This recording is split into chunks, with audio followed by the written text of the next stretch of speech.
thought we'd start off this afternoon with just talking about some of the neuroscience research that's come out in the last really 10 or maybe 20 years, pretty recent, into meditation. And are you all seeing all the articles all the time that are coming out in the news? In the news we see it literally almost every day, or at least several times a week. I have a few recent articles that have come in the last couple of weeks, but at one point I looked, and per year there were over 250 studies being done on meditation and the effect on the brain, and a lot of the new EEG equipment and functional MRI equipment makes it a lot easier to tell what's actually going on in someone's brain when they're doing something. So we'll just share a few highlights of this for you that might be interesting for you to know, what's the science behind meditation now that we have it. So there's 4 different kinds of meditation. Basically, any meditation from any tradition can be put into one of these categories, and these are the 4 categories that are being studied. So there's focused attention, where we're really bringing the mind stream together, and that's what we're doing today. Also known as concentration and samatha. And then there's open monitoring. So this is a kind of meditation. I mentioned vipassana or insight meditation would be in this category, as well as shikantaza would be in this category from Zen. And in this kind of meditation, we're really, it's a more open kind of meditation where whatever is predominant in our awareness, that's kind of what we're paying attention to. So the contents may vary, but the present moment is sort of what's continuous in that practice. Concentration practices are also present moment practices, but with this one, what's different is that, like right now, I may be hearing my voice, and then I'm seeing something outside the window, and so the actual contents that become predominant will change momentarily in that kind of meditation. And then there's heart-based meditations, and within Buddhism there are meditations on loving kindness, joy, equanimity, and compassion. And then in Tibetan Buddhism there's a practice called bodhicitta that's heart-based, and also Tonglen. So that's one category, and some of the Christian meditations also go in that category.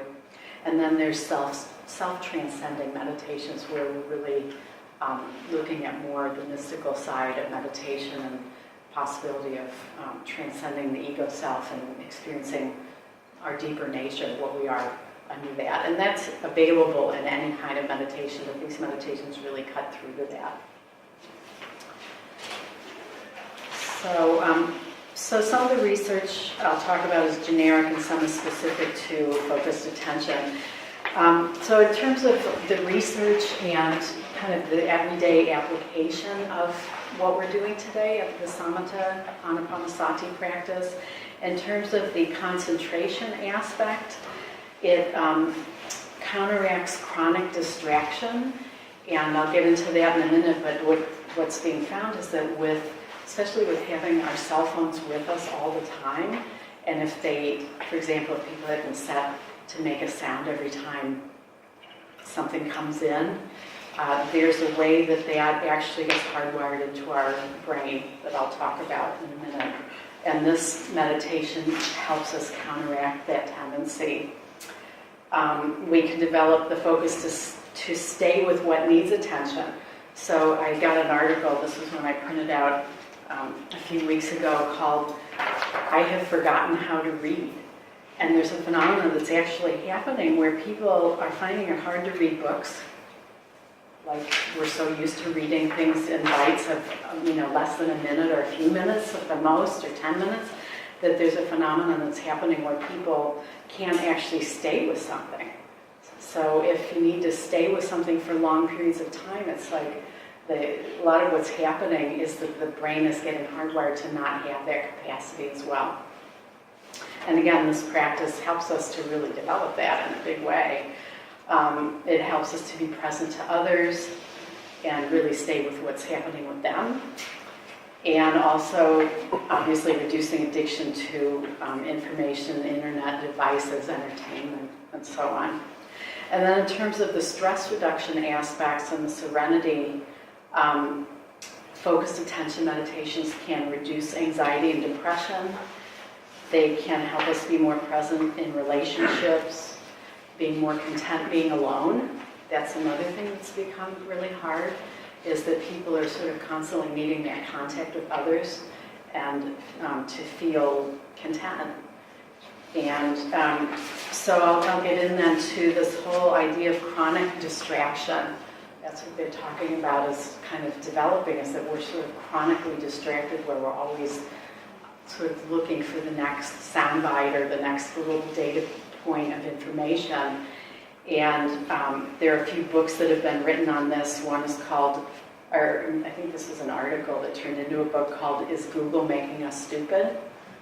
Where in some ways, we have the whole world of information at our fingertips, which is really great. But on the other hand, people aren't actually learning things, because why learn it if you can, in one less than a minute, you can get all the information. And so there's some research that's showing that we aren't actually learning the information that we need to do things. And there's another book called The Shallows, which really talks about kind of living on the surface level of light without the ability to go deeper. So internet browsing and all of this, and there's a really kind of disturbing study that was done on teenagers, where what's happening is that there's actually, especially with things like Facebook, there's a dopamine little hit that goes off when we either even get the ping sound, or when we look at somebody's posted onto our site, or things like, we don't actually have Facebook, so if I make some errors in terms of what happens, that's why. But basically, when we're getting the feedback, or when somebody's texting, we've texted them and they text us back, and all of that's happening, there's actually a dopamine goes off in the brain, and so we're getting actually physically addicted, just the way we would with substances. And so especially for teenagers, teenage girls, there was a study done where let's see if I can dig that out. Yeah. Well, this study showed that 1 hour screen time was the most optimal for teenagers, and the average is something like 5 hours. So per day? Yeah. So it's really, there's a whole thing that's happening in terms of programming our consciousness to actually become physically addicted to having that stimulus going all the time, so that when it's not happening, we're still checking our phones to see if it is happening. And this is really, when they talk about chronic distraction, that's part of what's happening. So that's one component of it. And then the next is that there's a sense that people have that, well, I'm just multitasking. And so it's really, this is a good thing, because I'm learning how to multitask. And there's been numerous studies, because in the business world, it was thought, well, if multitasking is actually possible, then maybe we can teach people how to do it, and people can be more productive. They can sort of be doing two things at once. And the research actually shows that there is no such thing as multitasking. Stanford University did a study on this, and it showed that people who were trying to multitask actually perform worse than if they had just focused on one thing and did it for a period and then did something else. It takes less time to do that. Another study found that it can take the average person 25 minutes to get, say if you're really working on something and are concentrated on it and you go off, it can take up to 25 minutes to really get to the point of concentration that you had with that topic before. And yet with meditation and with mindfulness, we can come back sooner. So it's the whole building the muscle of the concentration helps us to actually be able to get back to what we were doing with the depth of attention more quickly. So then what does meditation actually do for us? Oh, well, I'll just say a few things about the harm to relationships that's happening from this. Yeah, some of this is really surprising. I talked about the drug addiction of teenagers, where they've actually found that it's like a drug addiction in the brain, sort of searching for the constant feedback, mostly from our cell phones. The more friends one has on Facebook, the greater the likelihood of depression. You're probably getting depressed as I'm reading this. And, you know, we think all of these things are good. We don't have Facebook, but, you know, it's not like we don't believe in this. We're just concerned about what's happening to people's consciousness, and is there a way, can this be a practice that can help counteract some of that? So that's really the point of all of this. Research on smartphones shows that even like if you're sitting with somebody maybe having a meal, just having the phone on the table, and if it's not even face up, even if it's face down and nobody's looking at it, it creates a distraction for both people. There's a way that they're both, it's like almost like a third person is sitting there.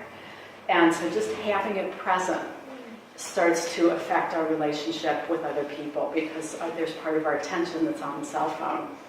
And then there's another study on smartphone addiction, that there's a whole phenomenon called, well, it's abbreviated to phubbing, but phone snubbing, where when you're sitting with somebody and instead of paying attention to the person that you're sitting with, you're looking at the phone, and it becomes like a barrier between the person. That's now called phubbing.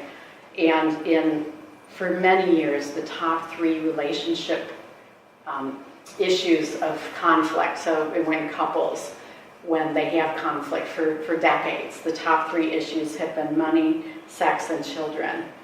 And this has now come to the top 3 as one of the top 3 issues in relationships. And, you know, couples break up over this. So when a person feels phubbed regularly by somebody that they care about, it can lead to depression and relationship breakdowns.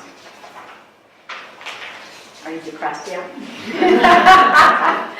Anyway, it's kind of shocking. And we do a day-long where we do it really just on this, and then we have people do exercises using the concentration meditation. So some of the benefits, it helps us stay calm under pressure, increase clarity in decision making. It can improve sleep.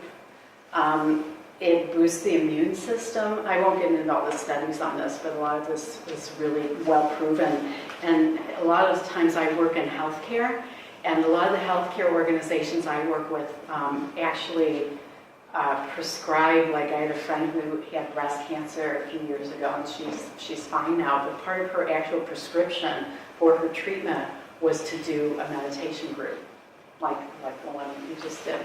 So they're actually finding so many health benefits that it's becoming part of the medical system in the United States. Reprograms the brain to reduce emotional reactivity and ruminating, so the way that we can sort of run over something, maybe if we've done something that wasn't so skillful or somebody else did it, or we're pondering the future. The whole ruminating, this is part of the 35,000 thoughts a day. Meditation can really reduce that to where we aren't just running over something without it helping actually the situation at all. And then the benefits on the brain itself. So here's a picture of me being studied at Yale. Steve and I were both invited to be part of the study at the Yale neuroscience lab, but since he's left-handed, they don't use left-handers. They were concerned we were too intelligent. I believe in science. Why don't they use left-handers? What's that? If you're left-handed, you couldn't be in the study. That's what Yale said. Why? A lot of the studies do it because they believe that the different handedness, the brains are oriented a little different. They just want consistency. It's right. It throws off the study. It's not a value judgment. Yeah, whether it's true or not, we don't know. But a lot of the studies do keep the one-handedness, typically right-handed, since that's more dominant. Okay. So we'll have to start our own left-handed study, right? Yeah.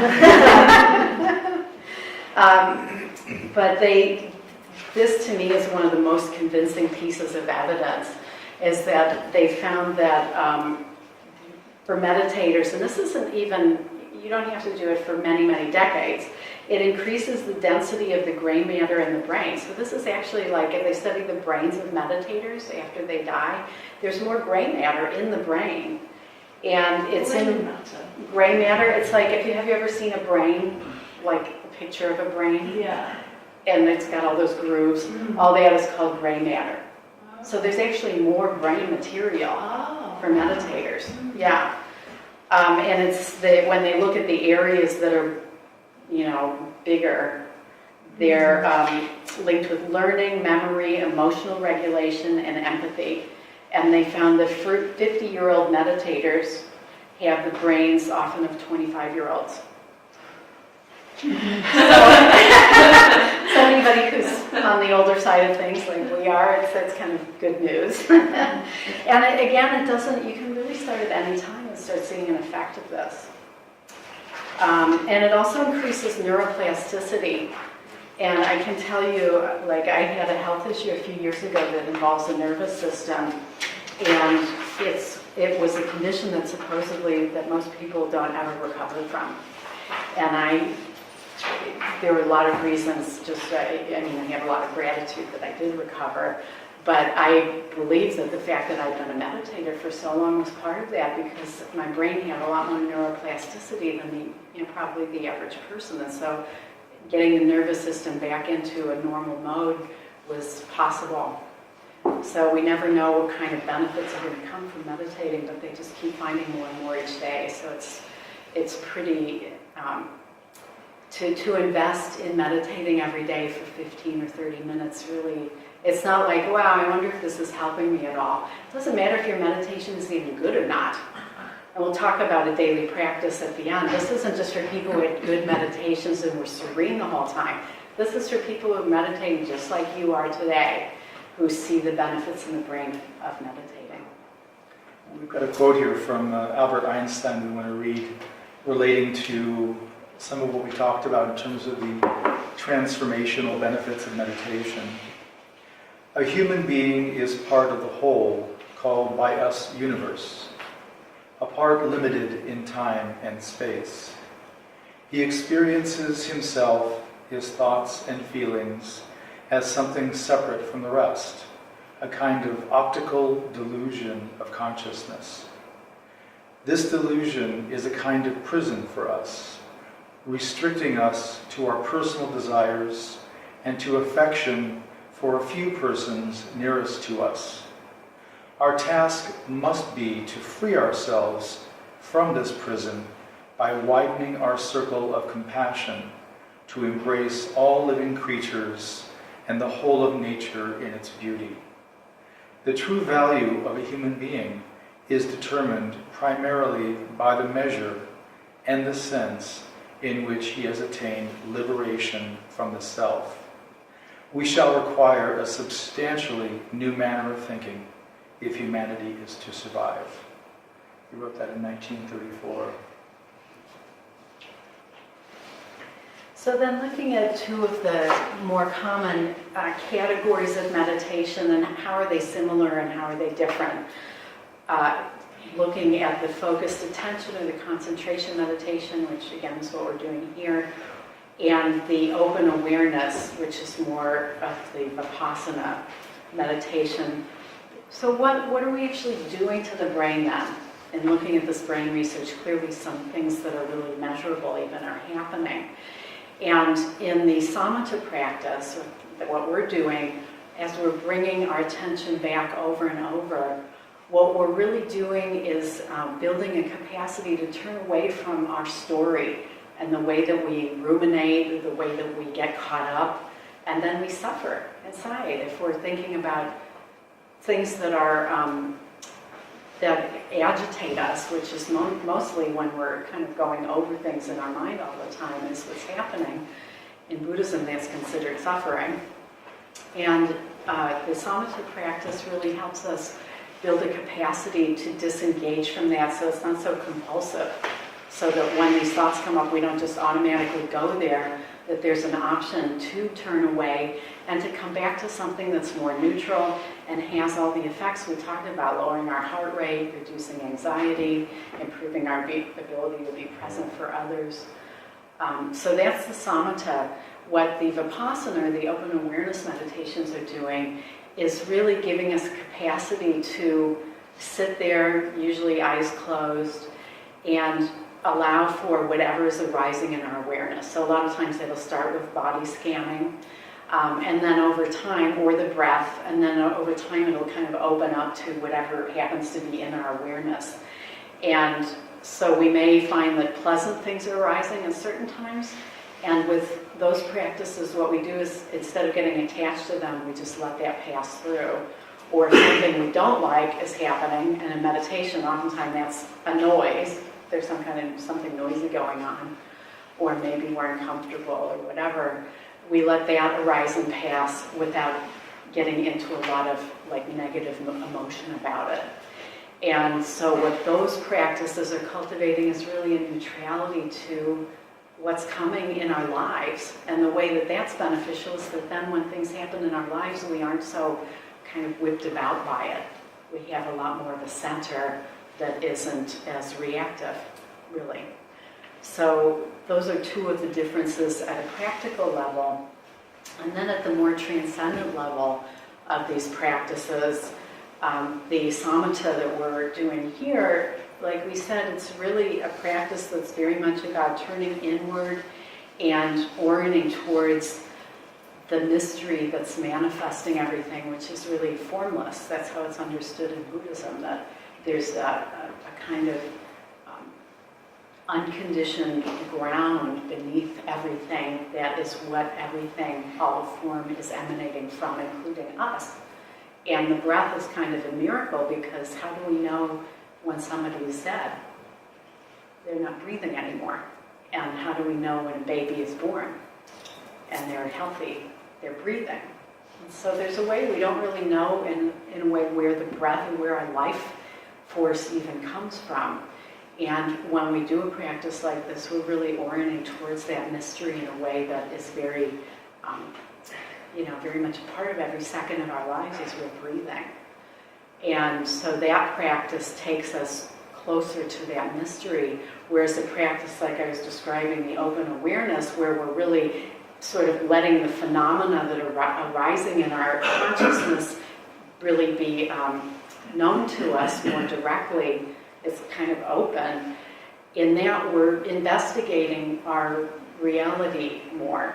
And so that practice often is called purification of view, or how our view of phenomena, how our consciousness holds that and responds to it. But that can be taken, for people who are doing meditation practice intensively, that can be taken to really levels that cut through our conventional perception of reality and get to more of an ultimate level that a lot of the mystical traditions talk about. Anything else we need to say about? Oh yeah, so really I think the main thing to say about the different kinds of meditation, because some of you are doing other kinds and you may want to explore other kinds of meditation at some point, is that they're all good for our consciousness. It's just like physical exercise. If you do running, strength training, yoga, Pilates, whatever kinds of physical exercise you do or a person does, they're all going to benefit us, but they aren't doing exactly the same thing. So if you're a runner and you do cardio, that's going to really improve your cardiovascular system, and yes, your legs will get stronger. But if you're doing strength training, that's going to improve your cardiovascular a little, but you're really going to get, your muscles are going to get stronger and leaner. And so this is how it is with these different kinds of meditation. They're all beneficial and helpful, but they aren't doing exactly the same thing. And so if, as you may go further in your meditation practice, it's just helpful to know what you're practicing and what's it actually doing to your consciousness. And with the samatha, it's really designed to do a lot of the things that happen to be becoming more of a problem in our society because of all of the technological advances we're having. it's expected in this meditation that we're going to meet resistances within our own system, the habits of mind, the personality patterning, and they're classified in Buddhism. We have what we call the hindrances, and I'll talk about those in just a minute. But one of the ways that we have framed the process, Tina and I framed the process from sitting to encountering these hindrances, came from when Tina was younger. She was a certified scuba diver, and where we live in California, a lot of people do beach dives. They get their scuba gear and get all outfitted, and then they walk backwards into the water. And we realized that walking backwards into the water is a great metaphor. It's really, we can't tell what's going to come and what's going to be a resistance or a distraction. So in some ways, these waves really demonstrate that. And so the way we look at it is, as one is leaving from the beach, trying to get beyond the waves into the still water, the area where the waves are breaking is called the surf zone. And so this is our surf zone metaphor.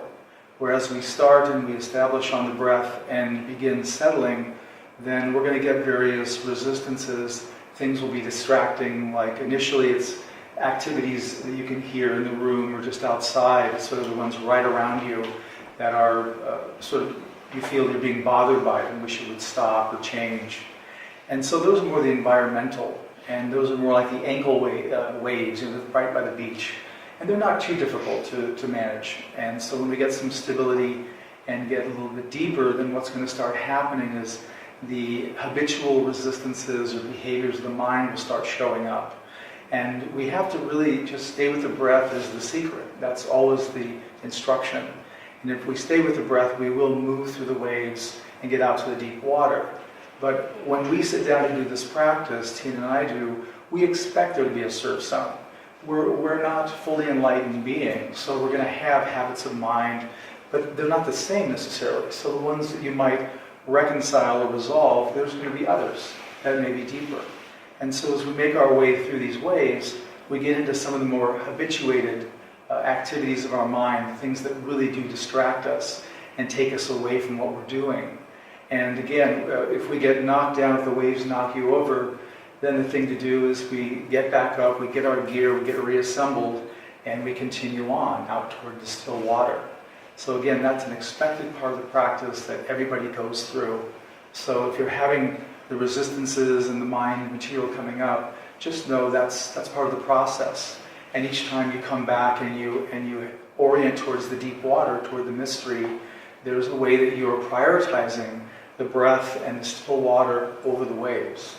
And that helps us detach a bit from the belief and the priority we place on those. Is there a question? Oh, is it good to visualize that? To visualize which? The waves? Walking backwards in the waves. Well, you could do that. I wouldn't suggest doing it, or we wouldn't suggest doing it in meditation, but you could conceptualize that that's what's happening before you start the meditation, so you're a little clearer that you are expected to go through those. It's natural and we're human, so that might be helpful.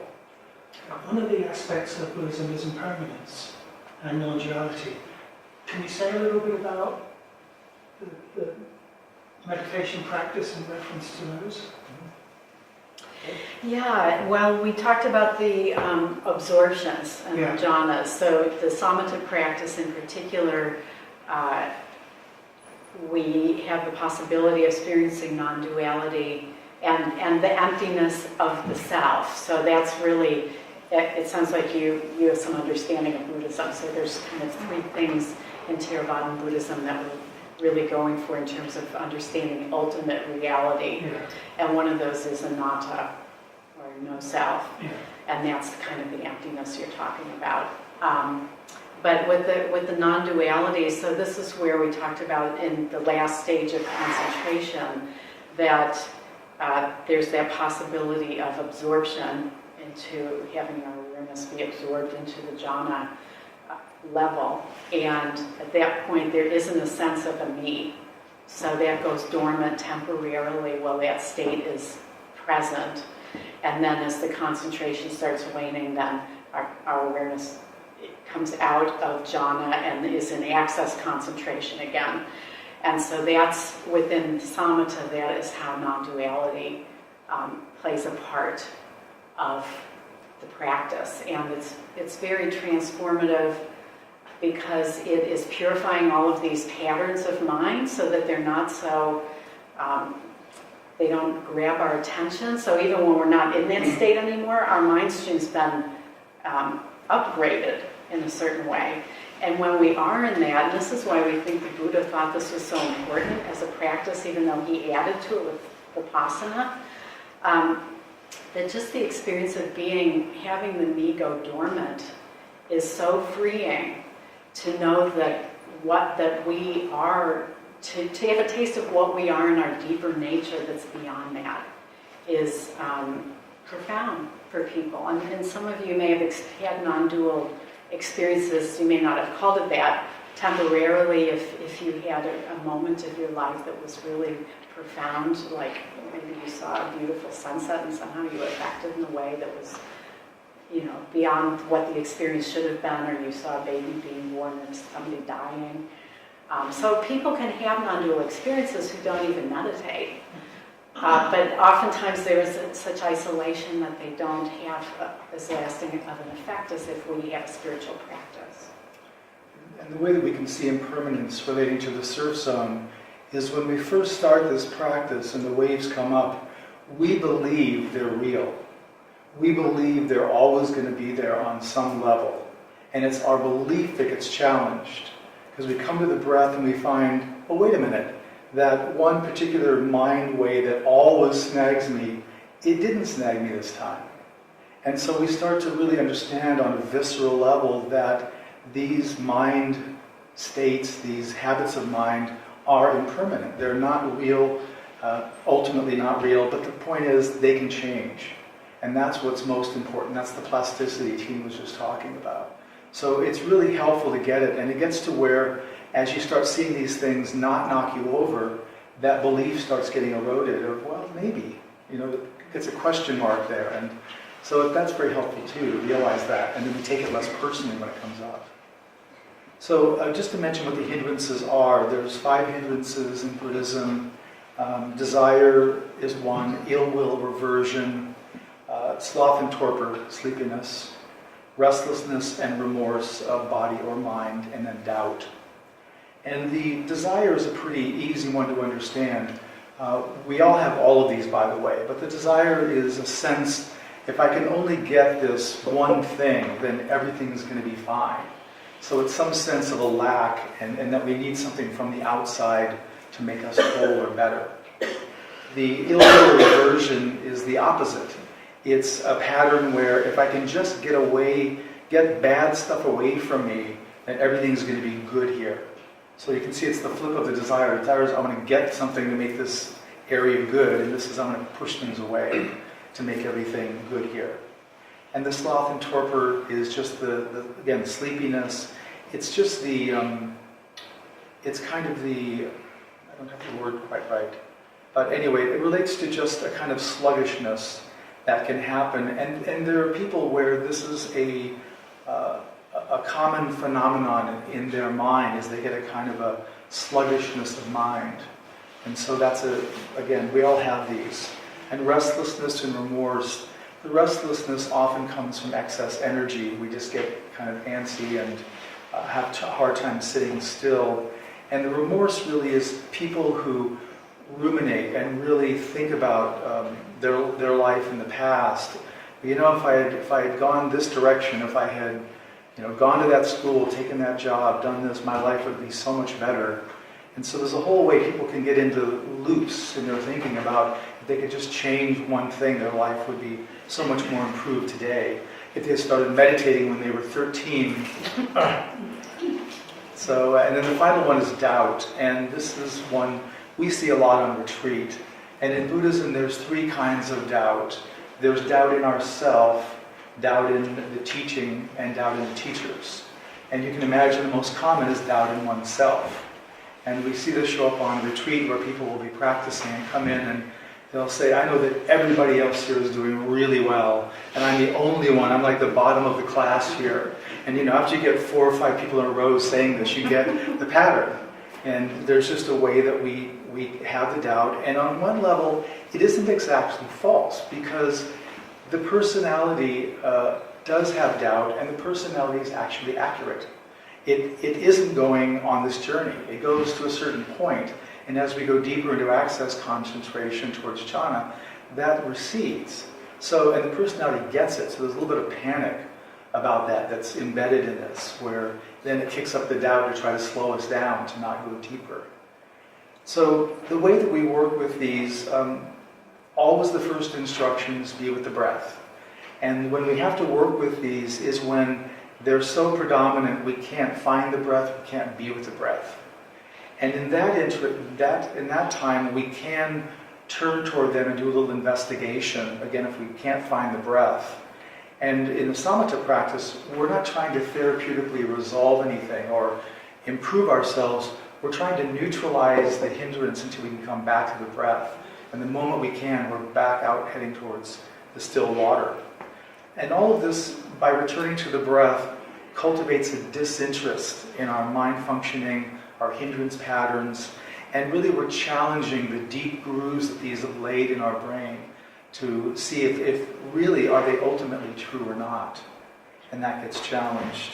And this is purification of mind, as we said. Every time we come back to the breath, every time we prioritize that over anything else that's going on, there's a purification of mind. Reminder, this is a present moment practice. We really want to not project in the future. This gets common. People start thinking about, well, if I can get access concentration, if jhana will arise, everything will be really great. Well, it's another form of desire. We're reaching for that. We had one of a teacher we know gave us a comparison where with the open awareness practice inside, he said it's like walking down a country lane and you see a boulder in the road. And you can have plenty of time to navigate your way around it and not get knocked over. And in the samatha practice, he likened it to ice skating downhill, and there's a rock where there isn't very much time and you're going pretty fast, you're probably going to hit it. And that is the experience. And I always say, well, who ice skates downhill? I mean, that's a little silly, but you get the point, is that it's less of an option. We are going to run into these things, and that's an expected part of the process. And the way we look at it is that our suffering, our discomfort with these things, really is a compassion from the unconditioned, the ground of being that is giving us these obstacles in order for us to purify and really get honed into what's real, what's ultimately true. So if you look at that as a kind of, I won't say gift, but it's a kind of assistance, it's more helpful than to view it as sort of a punishment or a sign that there's something wrong with you. Yeah, the practice, just to build on that a little bit, the practice really is designed for us to see our hindrances. So the fact that you have them and see them isn't a bad thing. It's actually part of the purpose of the practice. Because what that does is, like for most people who don't ever meditate, all these things are still running. These are running all the time on automatic. And they don't even know that that's happening. And when you meditate and you see them, it's a way to, it's sort of like the first thing if you're, the Buddha talked about the hot coal, that if you're going to let go of the hot coal, the first thing you have to do is know that you're actually holding a hot coal. And so this is part of, as Stephen was saying, compassion, is that the practice actually lets us see the mind patterns that we have, and that provides an opportunity that we can over time let go of those. I want to do a short sitting, just 10 minutes maybe. Should we talk about the two other hindrances first and we'll do that? So I'll just talk a little bit more about a couple of hindrances that are really common that you may, some of you talk about experiencing today, so that if they come up in the next sitting, you have some context for them. And one is sleep and sleepiness that we've talked about a little bit. And we've just viewed that a lot of people are just chronically, sleep deprived and tired. And so some of it may be that you need more rest, and we really encourage you to be rested. And on our retreats, we actually tell people for the first few days, take a nap if you want, skip the sitting period so that you can be rested. So it may just be telling you that. There's actually one of the hindrance patterns that has to do with kind of a dullness of mind. So if it's something that's happening all the time, even when you're well rested, you may want to sort of orient towards it in that way.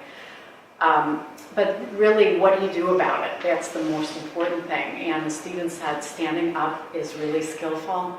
We know that people feel funny, you're in a group, everybody's sitting there, you don't want to stand up and be the one person, then everybody knows, oh, they must have been sleepy, you know. But for your own practice, really, like when we have retreats and we see people standing up, it's like, wow, that person's really committed to their own practice. Because if you're sleeping, you're not actually meditating. It may be better just to go and, you know, get a nap sometimes at those times, but when you want to meditate, it's really good to actually do it. So standing up is one option. Another option is just opening your eyes for a minute or two and letting some light in. So that is a really helpful way to just bring some more energy. And then after a minute or two, you can close your eyes. Today, this isn't really so much of an option, but in life, if you find that, say, you're more alert after you go for a walk or at certain times of day, to really adjust your timing so that you're meditating at the time when you're the most alert. So like we're both morning people, so we meditate in the morning right after breakfast. If I was to try and meditate every night, that would be not the most optimal time for me. And let's see, what else do we have about sleep and sleepiness? Sitting up more alertly, that's another option, is to just, if you find that you're in a posture that you're starting to kind of, it accentuates the sleepiness, to just, you know, sit up a little bit more straightly, and that can bring some alertness to your sitting. And then the last thing I'll talk about is called sinking mind.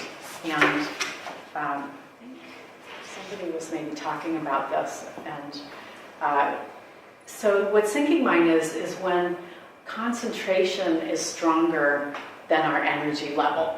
So on retreats, people get this a lot, but it can happen in daily practice where you're finding that you're not actually thinking. So it's not like you're having hindrances of going into a lot of thought patterns. So the meditation might be fairly calm, and you may be, you know, fairly focused, but it's kind of got a dreamy quality. And it's like the breath isn't really that sharp. You're losing the breath, but you're not actually going to thoughts. And they call it sinking mind because there's a sense of it just like the mind's just kind of dropping. And a lot of times, like I've heard radio broadcasts or other things where people were giving meditation instructions, and it's almost like sometimes the instructions are trying to get people here. Like you'll hear, I've heard people talking about meditation and how wonderful it is to be in this place, and actually it's sinking mind.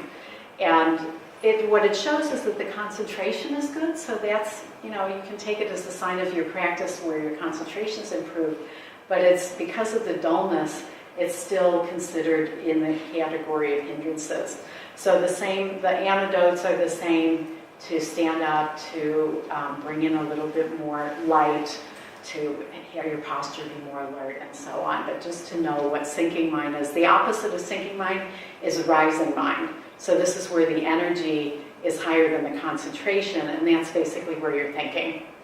So everybody knows that one, but basically you've got sinking mind and rising mind. So now that you have all that, maybe this would be a good time for a meditation. Yeah, just I'll add one point to that, in that really, when our meditation is going well, the concentration and the energy are matched. And we're just talking about places where there's imbalance, where one gets ahead of the other. And that's where there's a phenomenon for each of these. The sinking mind is when the concentration is higher than the energy, and rising mind, the energy is higher. So just so you know, that's a phenomenon. So what we're going to do, I think on this meditation, I'll give the actual instructions. Do you do posture instructions first, or wait till next meditation? I was thinking just like 15 minutes right now. Okay. So I'll give the traditional instructions for the sitting. So we'll go ahead and meditate, and then we'll just sit for 15 minutes, so we can do a little shorter one, and you can see how that goes. So seat yourself in a comfortable upright posture with your eyes closed and your hands on your lap or on your legs. Allow your shoulder blades to relax and melt down your back toward the floor.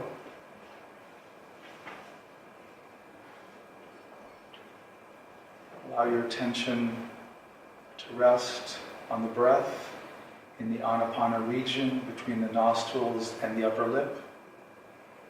The object of this meditation is the breath. You are to know the breath as it passes between the nostrils and the upper lip. If you find that you have gone away from the breath, gently return your awareness to resting on the breath in the Anapana region without judgment or self-criticism.